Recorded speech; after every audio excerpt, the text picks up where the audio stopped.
ಯಾರು ಹೇಳಿದಿಂಗೆ ಕೊತ್ತಂಬರಿ ಸೊಪ್ಪು ತಿನ್ನಕ್ಕೆ? ರ್ಯಾಬಿಟಾ ನೀನು?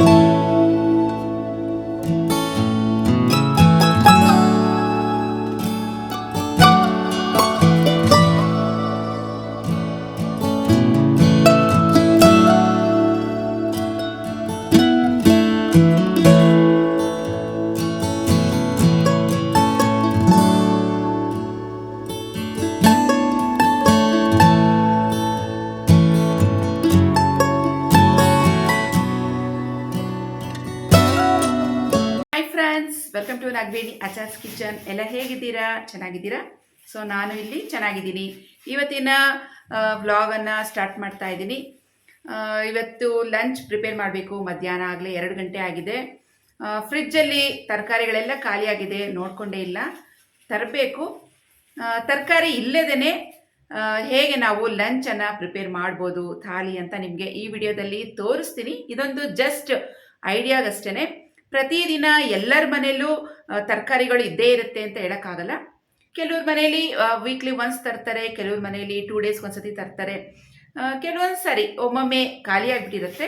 ಅಂಥ ಟೈಮಲ್ಲಿ ನಾವು ತರಕಾರಿಗಳು ಇಲ್ಲದೇ ಲಂಚ್ ಹೇಗೆ ಪ್ಲ್ಯಾನ್ ಮಾಡ್ಕೋಬೋದು, ಹೇಗೆ ಅಡುಗೆ ಮಾಡ್ಕೋಬೋದು ಅನ್ನೋದು ಒಂದು ಚಿಕ್ಕ ಐಡಿಯಾ ಈ ವಿಡಿಯೋದಲ್ಲಿ ಶೇರ್ ಮಾಡ್ಕೊತೀನಿ. ಹಾಗೆ ಅಡುಗೆ ಎಲ್ಲ ಮುಗಿದ ಮೇಲೆ ಸಂಜೆ ನೋಡೋಣ. ಮಳೆ ಬರೋ ರೀತಿಯಲ್ಲಿದೆ. ಮಳೆ ಏನಾದರೂ ಬಂದರೆ ತರಕಾರಿಗೆ ಇವತ್ತು ಹೋಗೋದು ಕ್ಯಾನ್ಸಲ್. ಮಳೆ ನಿಂತಿದೆ ಅಂದರೆ ಖಂಡಿತವಾಗಿಯೂ ತರಕಾರಿ ತೊಗೊಳಕ್ಕೆ ಹೋಗ್ತೀನಿ ಶಾಪಿಂಗ್ ಮಾಡೋದಕ್ಕೆ. ಸೊ ಅದರ ಕ್ಲಿಪ್ಸನ್ನು ಆ್ಯಡ್ ಮಾಡೋಕ್ಕಾದರೆ ನಿಮಗೆ ಖಂಡಿತವಾಗಿಯೂ ಈ ವಿಡಿಯೋ ಜೊತೆಗೆ ಆ್ಯಡ್ ಮಾಡ್ತೀನಿ. ಸೊ ಹಾಗಾದರೆ ಬನ್ನಿ, ಕ್ವಿಕ್ಕಾಗಿ ತರಕಾರಿ ಇಲ್ಲದೇ ಲಂಚ್ ಥಾಲಿ ಹೇಗೆ ತಯಾರಿ ಮಾಡ್ಕೊಳ್ಳೋದು ಅಂತ ನೋಡೋಣ. ಬನ್ನಿ. ಹುಣಸೆ ಹುಳಿ ಗೊಜ್ಜು ಅಥವಾ ಈರುಳ್ಳಿ ಗೊಜ್ಜು ಇದನ್ನು ಮಾಡ್ಕೊಳ್ಳೋಣ. ಒಂದು ಪ್ಯಾನನ್ನು ಸ್ಟವ್ ಮೇಲಿಟ್ಟು ಬಿಸಿ ಆಗೋದಕ್ಕೆ ಇಟ್ಟಿದ್ದೀನಿ. 1 ಸ್ಪೂನಷ್ಟು ಸಾಸಿವೆ, 1.5 ಸ್ಪೂನಷ್ಟು ಜೀರಿಗೆ, ಹಾಗೆಯೇ ಅರ್ಧ ಸ್ಪೂನಷ್ಟು ಮೆಂತ್ಯ ಹಾಕಿ ಹದವಾಗಿ ಸಿಮ್ ಫ್ಲೇಮ್ನಲ್ಲಿ ಫ್ರೈ ಮಾಡ್ಕೋಬೇಕು. ಈ ಹುಣಸೆ ಹುಳಿ ಗೊಜ್ಜು, ಈ ರೆಸಿಪಿ ಮಿಡಲ್ ಕ್ಲಾಸ್ ಫ್ಯಾಮಿಲಿಗೆ ತುಂಬಾ ಹತ್ತಿರವಾದಂಥ ರೆಸಿಪಿ ಅಂತ ಹೇಳ್ಬೋದು. ಏಕೆಂದರೆ ಈ ರೆಸಿಪಿ ಅಥವಾ ಈ ಗೊಜ್ಜು ರೈಸ್ ಜೊತೆಗೆ, ಮುದ್ದೆ ಜೊತೆಗೆ ತುಂಬಾ ಚೆನ್ನಾಗಿರುತ್ತೆ. ಈ ರೆಸಿಪಿ ಮಾಡೋದಕ್ಕೆ ಯಾವುದೇ ರೀತಿಯಾದ ತರಕಾರಿಗಳು ಬೇಕಾಗಿಲ್ಲ. ಮಿಡಲ್ ಕ್ಲಾಸ್ ಫ್ಯಾಮಿಲಿ ಅಂದರೆ ಹಾಗೆಯೇ ಅಲ್ವಾ, ಅಡ್ಜಸ್ಟ್ಮೆಂಟ್ ಲೈಫ್ ಅಂತ ಹೇಳ್ಬೋದು. ಪ್ರತಿದಿನ ತಿಂಗಳು 30 ದಿನಗಳಲ್ಲೂ ಎಲ್ಲರ ಮನೆಯಲ್ಲೂ ತರಕಾರಿಗಳು ಇಲ್ಲದೇ ಇರ್ಬೋದು. ಅಂಥ ಸಮಯದಲ್ಲಿ ಈ ರೆಸಿಪಿಗಳು ತುಂಬಾ ಹೆಲ್ಪ್ ಆಗುತ್ತೆ. ಈಗ ಸಾಸಿವೆ ಜೀರಿಗೆ ಎಲ್ಲ ಫ್ರೈ ಮಾಡಿದ್ವಲ್ಲ, ಅದನ್ನು ಒಂದು ಮಿಕ್ಸಿ ಜಾರ್ಗೆ ಹಾಕ್ಕೊಂಡಿದ್ದೀನಿ. ಅದು ತಣ್ಣಕ್ಕಾದಮೇಲೆ ಡ್ರೈ ಪೌಡರ್ ಮಾಡ್ಕೊಳ್ಳೋಣ. ಅಷ್ಟರಲ್ಲಿ ಈ ಕಡೆ ಒಂದು ನಿಂಬೆಹಣ್ಣು ಗಾತ್ರದಷ್ಟು ಹುಣಸೆ ಹಣ್ಣನ್ನು ಬಿಸಿ ನೀರಲ್ಲಿ ಒಂದು 10 ನಿಮಿಷ ನೆನೆಯೋದಕ್ಕೆ ಬಿಟ್ಟಿದ್ದೆ. ಅದನ್ನೆಲ್ಲ ಕಿವುಚ್ಕೊಂಡೀಗ ಆ ರಸ ಎಲ್ಲ ತೆಗೆದು ಶೋಧಿಸಿ ಇಟ್ಕೊಳ್ಳೋಣ. ನಾನಿವತ್ತು ಮಾಡ್ತಿರುವಂಥ ಅಳತೆ ಸುಮಾರು 5 ಜನಕ್ಕೆ 2 ಹೊತ್ತಿಗಾಗುತ್ತೆ. ಆಶ್ಚರ್ಯ ಆಗ್ತಿದೆಯಲ್ವಾ? ಹೌದು, ಈ ಹುಣಸೆ ಗೊಜ್ಜು 1 ಅಥವಾ 2 ಸೌಟ್ನಲ್ಲೇ ನಾವು ಮುದ್ದೆಯನ್ನು ತಿನ್ಬೋದು. ಹಾಗೆ ರೈಸ್ ಜೊತೆಗೆ ತುಂಬಾ ಕಮ್ಮಿ ಬೇಕಾಗುತ್ತೆ ಈ ಗೊಜ್ಜು. ಅದಕ್ಕೆ ಹೇಳಿದ್ದು ನಾನು ಇದು ಮಿಡಲ್ ಕ್ಲಾಸ್ ಫ್ಯಾಮಿಲಿಗೆ ತುಂಬ ಹತ್ತಿರವಾದ ರೆಸಿಪಿ ಅಂತ. ಅದೇ ಪ್ಯಾನ್ ಸ್ಟವ್ ಮೇಲೆ ಇಟ್ಟಿದ್ದೀನಿ. ಸುಮಾರು 2 ರಿಂದ 3 ಸೌಟಿನಷ್ಟು ಎಣ್ಣೆಯನ್ನು ಹಾಕ್ತಾಯಿದ್ದೀನಿ. ಒಗ್ಗರಣೆಗೆ ಸ್ವಲ್ಪ ಸಾಸಿವೆಯನ್ನು ಹಾಕಿ ಚಿಟ್ಕುಡ್ಸೋಣ. ಈ ಗೊಜ್ಜಿಗೆ ಈರುಳ್ಳಿ ಇದ್ದರೆ ಸಾಕು, ರೆಸಿಪಿ ಮುಗ್ದಂಗೆ. ಸುಮಾರು 3 ಈರುಳ್ಳಿಯನ್ನು ತೊಗೊಂಡಿದ್ದೀನಿ, ಸಣ್ಣದಾಗಿ ಕಟ್ ಮಾಡಿರೋದು. 5 ಹಸಿಮೆಣಸಿನ್ಕಾಯಿ, 5 ಒಣಮೆಣಸಿನ್ಕಾಯಿ ಖಾರಕ್ಕೆ. ಒಗ್ಗರಣೆಗೆ ಮೊದಲಿಗೆ ಮೆಣಸಿನ್ಕಾಯಿಗಳನ್ನು ಸೇರಿಸ್ಕೊಂಡು ಸ್ವಲ್ಪ ಫ್ರೈ ಮಾಡ್ಕೊಳ್ಳೋಣ. ಆನಂತರ ಈರುಳ್ಳಿಯನ್ನು ಸೇರಿಸ್ತಾ ಇದ್ದೀನಿ. ಈರುಳ್ಳಿ ಸಣ್ಣದಾಗಿ ಹೆಚ್ಚಿರೋಂಥದ್ದು.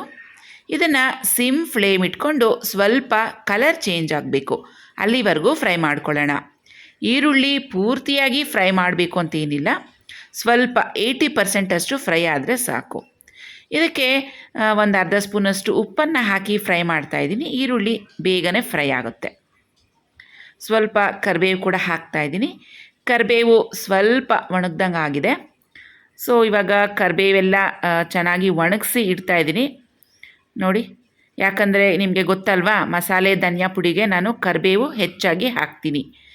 ಧನಿಯಾ ಪುಡಿ ಖಾಲಿ ಆಗಿದೆ. ಸೊ ಇವತ್ತು ಅಥವಾ ನಾಳೆ ಧನಿಯಾ ಪುಡಿ ಮತ್ತೆ ಮಾಡ್ಕೋಬೇಕು ನಾನು.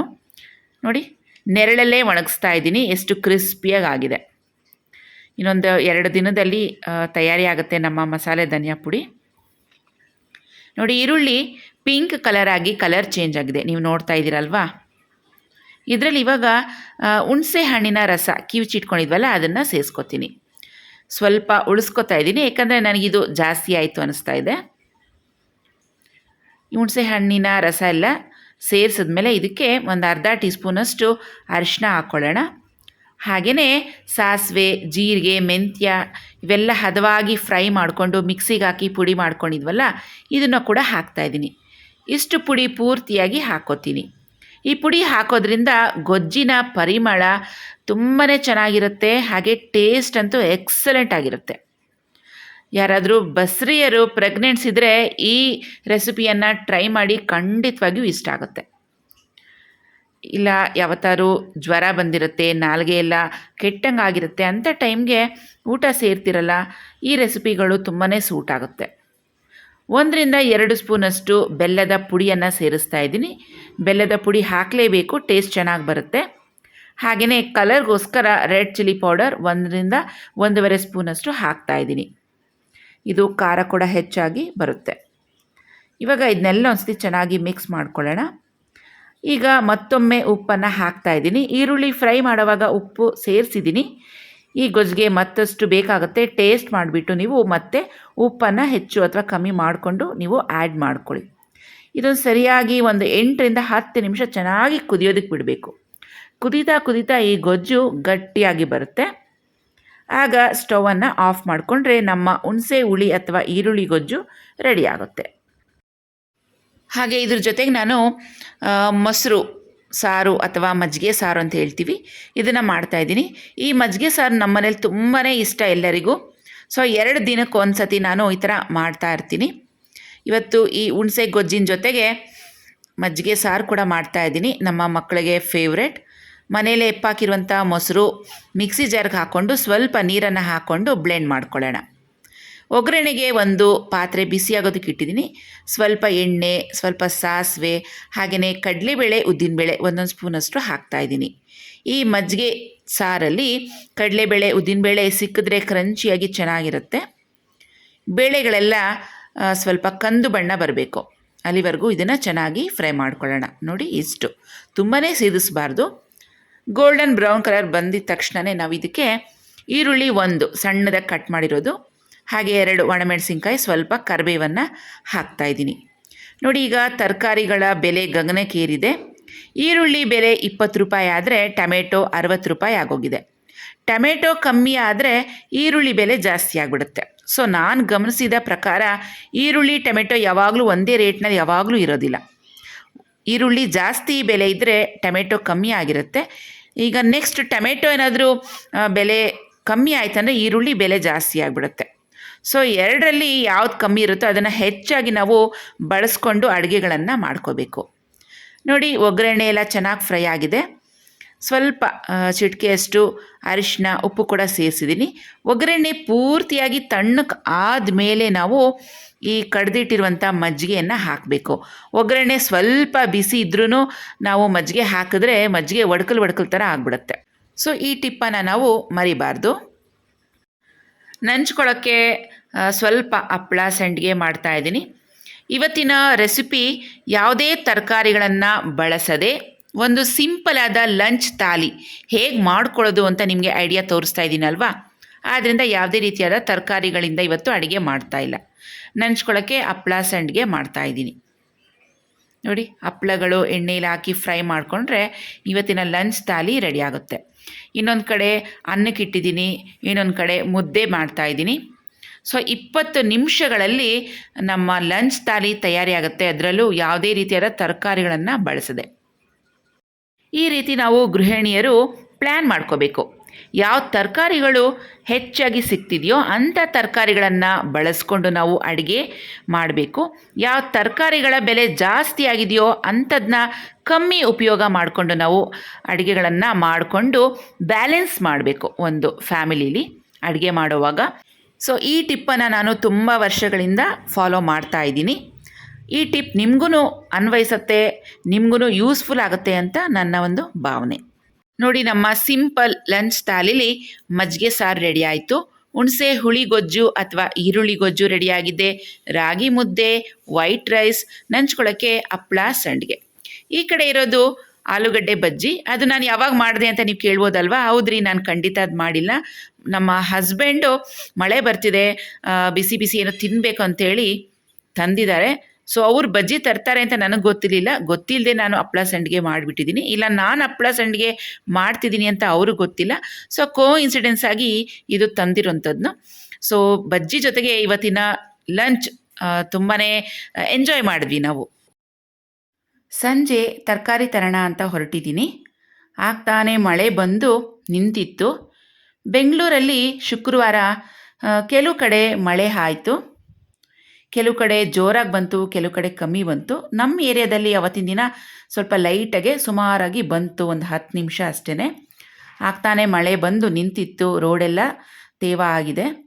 ಸೊ ತರಕಾರಿ ತಂದುಬಿಡೋಣ ಅಂಥೇಳಿ ಹೊರಟಿದ್ದೀನಿ. ತರಕಾರಿ ತರೋವಂಥ ಕೆಲಸ ಹೆಚ್ಚಾಗಿ ನಮ್ಮ ಹಸ್ಬೆಂಡೇ ಮಾಡ್ತಾರೆ.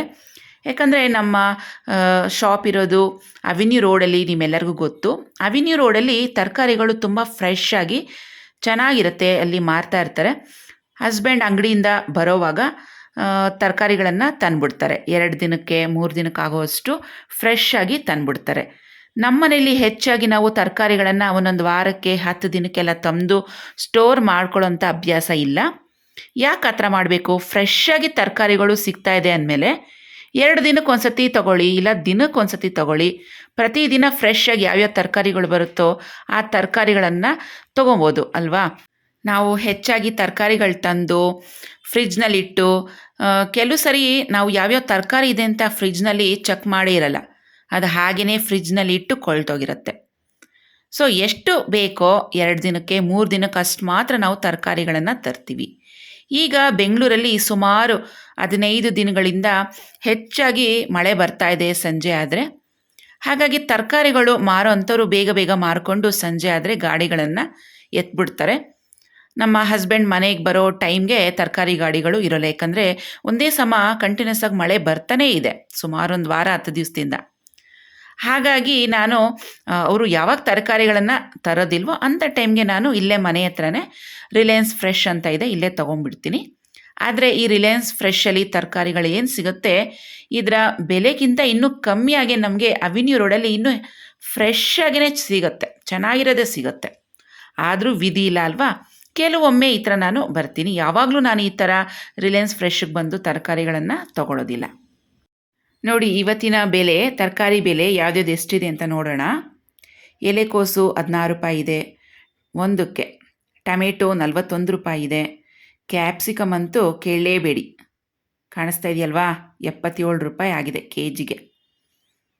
ನೋಡಿ, ತರಕಾರಿಗಳೆಲ್ಲ ಇದ್ದಕ್ಕಿದ್ದಂತೆ ಬೆಲೆ ಜಾಸ್ತಿ ಆಗೋದಕ್ಕೆ ಕಾರಣ ಮಳೆ ಹೆಚ್ಚಾಗಿ ಒಂದೇ ಸಮನೆ ಬರ್ತಿರೋದ್ರಿಂದ ಸಾಕಷ್ಟು ತರಕಾರಿಗಳು ರೈತರು ಬೆಳೆದು ಮಾರ್ಕೆಟ್ಗೆ ಹಾಕೋ ಅಷ್ಟೊತ್ತಿಗೆ ಆ ಮಳೆಯಲ್ಲಿ ನೆಂದು ಸುಮಾರಷ್ಟು ತರಕಾರಿಗಳು ಹಾಳಾಗಿದೆ. ಇನ್ನು ಕೆಲವು ತರಕಾರಿಗಳು ಗಿಡದಲ್ಲೇ ಕೊಳ್ತೋಗಿದೆ. ಹಾಗಾಗಿ ನಮಗೆ ಇವಾಗ ಟೊಮೆಟೊ ಬೆಲೆ ಏನಿದೆ ಅದು ಗಗನಕ್ಕೇರಿದೆ. 3ರಿಂದ 4 ದಿನದ ಕೆಳಗೆ 1 kg ಟೊಮೆಟೊಗೆ 65 ರೂಪಾಯಿ ಇತ್ತು.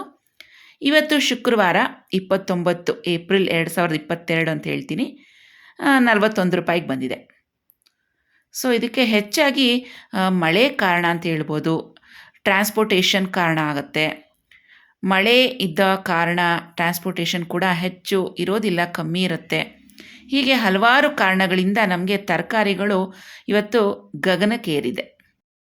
ಕಮ್ಮಿ ಬೆಲೆಗೆ ಸಿಗ್ತಿರುವಂಥ ತರಕಾರಿ ಅಂದರೆ ಈರುಳ್ಳಿ kg 20 ರೂಪಾಯಿ ಇದೆ, ಟೊಮೆಟೊ 40 ರೂಪಾಯಿ ಆಗಿದೆ.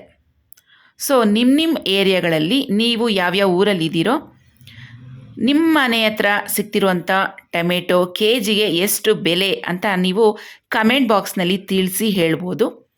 ಇದರಿಂದ ನಮಗೂ ಗೊತ್ತಾಗುತ್ತೆ ನಿಮ್ಮ ಮನೆಗಳ ಹತ್ರ ಟೊಮೆಟೊ ಎಷ್ಟಿದೆ ಕೆ ಜಿ ಅಂತ. ಸೊ ಜೊತೆಗೆ ನಿಮ್ಮ ಊರು ಕೂಡ ಮೆನ್ಷನ್ ಮಾಡಿ ಹೇಳಿ, ನಾವು ಇಲ್ಲಿಂದನೇ ತಿಳ್ಕೊತೀವಿ. So ತರಕಾರಿಗಳೆಲ್ಲ shopping ಮಾಡಿದ್ದಾಗಿದೆ. ಯಾವ ತರಕಾರಿಗಳನ್ನು ನಾನು ಹೆಚ್ಚಾಗಿ ತೊಗೊಂಡಿಲ್ಲ, ನಮಗೆ ಎಷ್ಟು ಬೇಕೋ ಅಷ್ಟು ಸ್ವಲ್ಪನೇ ಒಂದೊಂದು ಹೊತ್ತಿಗೆ ಆಗೋಷ್ಟು ತೊಗೊಂಡಿದ್ದೀನಿ. ಯಾಕಂದರೆ ಇವಾಗ ಇರುವಂಥ ತರಕಾರಿಗಳ ಬೆಲೆ ಜಾಸ್ತಿ ಇದೆ ಅಂಥದ್ರಲ್ಲಿ ನಾವು ಹೆಚ್ಚಾಗಿ ತಂದು ಅವಶ್ಯಕತೆಗಿಂತ ಹೆಚ್ಚಾಗಿ ತಂದು ವೇಸ್ಟ್ ಮಾಡೋಂಥದ್ದು ಬೇಡ. ನಮಗೆ ಎಷ್ಟು ಅವಶ್ಯಕತೆ ಇದೆಯೋ ಅಷ್ಟು ನಾನು ತೊಗೊಂಡಿದ್ದೀನಿ. ಅಂದರೆ ನಾವು 5 ಜನ ಇದ್ದೀವಿ. 5 ಜನಕ್ಕೆ 1 ಅಥವಾ 2 ಹೊತ್ತಿಗೆ ಎಷ್ಟು ಬೇಕಾಗುತ್ತೋ ಅಷ್ಟು ನೋಡಿಕೊಂಡು ನಾನು ತೊಗೊಂಡಿದ್ದೀನಿ. ಇದೆಲ್ಲ ನಿಮಗೆ ಯಾಕೆ ಹೇಳ್ತಿದ್ದೀನಿ ಅಂತ ಹೇಳಿದ್ರೆ, ನಮ್ಮ ಚಾನಲನ್ನು ನೋಡ್ತಿರೋಂಥವ್ರು ಹೊಸದಾಗಿ ಮದುವೆ ಆಗಿರೋಂಥ ಹೆಣ್ಮಕ್ಳು ಇರ್ತಾರೆ, ಇಲ್ಲ ಇನ್ನು ಮುಂದಕ್ಕೆ ನೆಕ್ಸ್ಟ್ ಇನ್ನು ಸ್ವಲ್ಪ ದಿನಗಳಲ್ಲಿ ಮದುವೆ ಆಗಬೇಕು ಅಂತಿರ್ತಾರೆ. ಅಂಥವ್ರಿಗೆಲ್ಲ ಈ ಸಣ್ಣ ಸಣ್ಣ ಟಿಪ್ಸ್ಗಳೇನಿದೆ ಅದು ತುಂಬಾ ಯೂಸ್ ಆಗುತ್ತೆ ಮುಂದಕ್ಕೆ. ಈ ಸಣ್ಣ ಟಿಪ್ಸ್ ಏನಿದೆ ಅದು ಮುಂದಕ್ಕೆ ಅವ್ರಿಗೆ ದೊಡ್ಡ ದೊಡ್ಡ ಸೇವಿಂಗ್ಸ್ ಆಗುತ್ತೆ. ಈ ಥರ ಸಣ್ಣ ಪುಟ್ಟ ಟಿಪ್ಸ್ಗಳು ನನಗೆ ಯಾರೂ ಹೇಳ್ಕೊಟ್ಟಿಲ್ಲ. ನಾನು ಮದುವೆ ವಸ್ತ್ರಲ್ಲಿ ಹೆಚ್ಚು ತರಕಾರಿಗಳನ್ನು ತರ್ತಾಯಿದ್ದೆ, ಫ್ರಿಜ್ನಲ್ಲಿ ಸ್ಟೋರ್ ಮಾಡ್ತಿದ್ದೆ. ಕೆಲವೊಮ್ಮೆ ತರಕಾರಿಗಳನ್ನು ನಾನು ನೋಡ್ಕೊಂಡಿಲ್ಲ ಅಂತ ಹೇಳಿದ್ರೆ ಅದು ಕೆಟ್ಟೋಗ್ತಿತ್ತು, ಬಿಸಾಕಬೇಕಾಗಿ ಬರ್ತಿತ್ತು. ಎಕ್ಸ್ಪೀರಿಯೆನ್ಸಿಂದ ನಾನು ಒಂದೊಂದೇ ಕಲ್ತ್ಕೊಳ್ತಾ ಬಂದೆ. ಸೊ ನನಗೆ ಎಷ್ಟು ಅವಶ್ಯಕತೆ ಇದೆಯೋ ಅಷ್ಟು ಮಾತ್ರ ತರಬೇಕು, ಪ್ಲ್ಯಾನ್ ಮಾಡ್ಕೊಳ್ತಾ ಬಂದೆ. ಸೊ ಈ ಥರ ಟಿಪ್ಸ್ಗಳು ನನ್ನ ಎಕ್ಸ್ಪೀರಿಯೆನ್ಸಿಂದ ಬಂದಿರೋಂಥದ್ದು ನಾನಿವತ್ತು ನಿಮ್ಮ ಜೊತೆಗೆ ಶೇರ್ ಮಾಡ್ಕೊತಿರೋದು. ಚುಕ್ಕಿ ಚುಕ್ಕಿ ಇಲ್ಲೇ ಚುಕ್ಕಿ, ಕೊತ್ತಂಬರಿ ಸೊಪ್ಪು ತಿಂತಿದೀಯಾ? ಯಾರು ಹೇಳಿದ್ದು ನಿಂಗೆ ಎತ್ಕೊಳ್ಳೋಕ್ಕೆ? ಯಾರು ಹೇಳಿದ್ದು ನಿಂಗೆ ಕೊತ್ತಂಬರಿ ಸೊಪ್ಪು ತಿನ್ನೋಕ್ಕೆ? ರ್ಯಾಬಿಟಾ ನೀನು? ಯಾವುದೂ ಬಿಡೋಲ್ಲ ನೀನು, ಹಸಿ ತರಕಾರಿ ಎಲ್ಲ ತಿಂತಾ ಇರೋದೆ. ಯಾರು ಹೇಳಿದ್ದು ನಿಂಗೆ ಎತ್ಕೊಳ್ಳೋಕ್ಕೆ? ಹಾಂ, ನೋಡಲ್ಲಿ ಮೇಲಿರೋದನ್ನ ಎತ್ಕೊಂಡಿದ್ಯಾ, ನಿನ್ನ ಹತ್ರ ಏನು ಇಡೋಗೇ ಇಲ್ಲ. ಜುಬಿ, ಓಯ್ ಜುಬಿ, ನಿದ್ದೆ. ನಮ್ಮ ಜೂಬಿಗೆ ಇವತ್ತು ಹೇರ್ ಕಟಿಂಗ್ ಮಾಡಿಸಿದ್ವಿ. ಹೇರ್ ಕಟ್ ಮಾಡೋವಾಗ ಅನಸ್ಟೀಷಿಯಾ ಕೊಡ್ತಾರೆ. ಹಾಗಾಗಿ ಇವತ್ತೆಲ್ಲ ನಮ್ಮ ಜೂಬಿಗೆ ಮಂಪುರ್ ಥರ ಸ್ವಲ್ಪ ನಿದ್ದೆ ಹಾಗೇ ಇರುತ್ತೆ. ಸ್ವಲ್ಪ ಸುಸ್ತು ಕೂಡ ಆಗಿದೆ. ಸೊ ಹಾಗಾಗಿ ಮಲ್ಕೊಂಡ್ಬಿಟ್ಟಿದೆ ನಮ್ಮ ಜೂಬಿ. ಹಾಗೆಯೇ ಸ್ವಲ್ಪ ಮೊಟ್ಟೆ ಕೂಡ ತಂದೆ. ಪ್ರತಿದಿನ ಮೊಟ್ಟೆ ತಿನ್ನುವಂತಹ ಅಭ್ಯಾಸ ನಮ್ಮ ಮನೇಲಿ ಯಾರಿಗೂ ಇಲ್ಲ. ಯಾಕಂದರೆ ವಾರದಲ್ಲಿ 3 ದಿನ ನಾವು ನಾನ್ ವೆಜ್ ಆಗಲಿ ಮೊಟ್ಟೆ ಆಗಲಿ ಬಳಸೋದಿಲ್ಲ. ಸೋಮವಾರ, ಗುರುವಾರ, ಶನಿವಾರ ಈ 3 ದಿನಗಳನ್ನು ಬಿಟ್ಟು ನಾವು ಬೇರೆ ದಿನಗಳಲ್ಲಿ ವಾರದಲ್ಲಿ 2 ದಿನ ಎಗ್ಗನ್ನು ಯೂಸ್ ಮಾಡ್ತೀವಿ. ಮಿಕ್ಕಿರೋಂಥ ದಿನಗಳಲ್ಲಿ ಹೆಚ್ಚಾಗಿ ತರಕಾರಿಗಳನ್ನು ಬಳಸ್ತೀವಿ. ಸೊ ಮೊಟ್ಟೆ ಜೋಡಿಸೋದಕ್ಕೆ ಅಂತ ಈ ಬಾಕ್ಸನ್ನು ತರಿಸಿದ್ದೀನಿ. ಎಗ್ ಟ್ರೇ ಬಾಕ್ಸ್ ಅಂತ ಹೇಳ್ತೀವಿ. ಫುಲ್ ಮೊಟ್ಟೆ ಇಡಿಸುತ್ತೋ ಇಲ್ವೋ ಅಂತ ನಾನು ಕೂಡ ಚೆಕ್ ಮಾಡ್ತಾಯಿದ್ದೀನಿ. ಯಾಕಂದರೆ ಎಗ್ ಟ್ರೇ ಬಾಕ್ಸ್ ಏನಿದೆ ಅದು ಇವತ್ತಷ್ಟೇ ಪಾರ್ಸೆಲ್ ಬಂತು ಕೊರಿಯರ್ನಲ್ಲಿ. ಅದಕ್ಕೆ ಒಂದು ಕ್ಯಾಪ್ ಕೂಡ ಇದೆ ಬಾಕ್ಸ್ಗೆ, ಕರೆಕ್ಟಾಗಿ ಕೂರ್ತು. ಸೊ ವರ್ತ್ ಅನಿಸ್ತು ನನಗೆ, ಚೆನ್ನಾಗಿದೆ. ಈ ಬಾಕ್ಸನ್ನು ನಾವು ಫ್ರಿಜ್ಜಲ್ಲಿ ಕೂಡ ಇಡ್ಬೋದು, ಇಲ್ಲಾಂದರೆ ಹೊರಗಡೆ ಸಹ ಇಡ್ಬೋದು, ನೋಡೋದಕ್ಕೆ ಕ್ಲೀನಾಗಿರುತ್ತೆ. ಸೊ ಫ್ರೆಂಡ್ಸ್, ಇವತ್ತಿನ ಈ ನಮ್ಮ ವಿಡಿಯೋದಲ್ಲಿ ನಿಮಗೆ ಸಾಕಷ್ಟು ಟಿಪ್ಸ್ಗಳನ್ನು ಕೊಟ್ಟಿದ್ದೀನಿ. ಖಂಡಿತವಾಗಿಯೂ ನಿಮಗೆ ಇಷ್ಟ ಆಗಿದೆ ಅಂತ ತಿಳ್ಕೊತೀನಿ. ನಮ್ಮ ವಿಡಿಯೋಗೊಂದು ಲೈಕ್ ಮಾಡಿ ನಿಮ್ಮ ಫ್ರೆಂಡ್ಸ್ಗೆ ಶೇರ್ ಮಾಡ್ಕೊಳ್ಳಿ. ಮತ್ತೆ ಭೇಟಿ ಆಗ್ತೀನಿ ನಮ್ಮ ಮುಂದಿನ ವಿಡಿಯೋದಲ್ಲಿ. ಅಲ್ಲಿವರೆಗೂ ಟೇಕ್ ಕೇರ್, ಬಾಯ್ ಫ್ರೆಂಡ್ಸ್.